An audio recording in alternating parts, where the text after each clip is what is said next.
రౌడీల నుండి విక్కీ, పద్మావతి ఇద్దరూ తప్పించుకొని అలా బయటపడతారు. ఇక పద్మావతి అయితే అలిసిపోయి అక్కడ అలా పడిపోతూ ఉంటుంది. అది చూసి విక్రమాదిత్య అయితే, పద్మావతి, నా కోసం నువ్వు ఎంత కేర్ తీసుకుంటావని నేను అస్సలు అనుకోలేదు పద్మావతి అని చెప్పి విక్రమాదిత్య అంటాడు. అది విని పద్మావతి అయితే, సారు మీరు లేకపోతే నేను లేను సారు.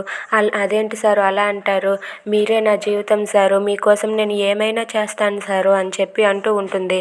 అది విని విక్రమాదిత్య అయితే, నా కోసం నువ్వు నీ కళ్ళల్లో కన్నీళ్లను కూడా రప్పించుకున్నావు కదా పద్మావతి అని చెప్పి అంటూ ఉంటాడు.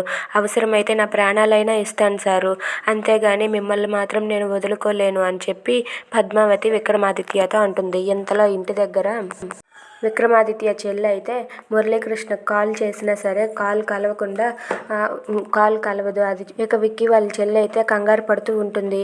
ఇప్పుడు విక్కీని కిడ్నాప్ చేసింది బావే అని తెలిస్తే బావతో పాటు నేను కూడా జైల్లో చెప్పకూడదు తినవలసి వస్తుంది.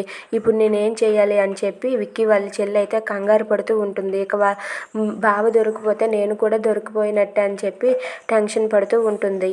Thanks for watching friends. Please subscribe our channel.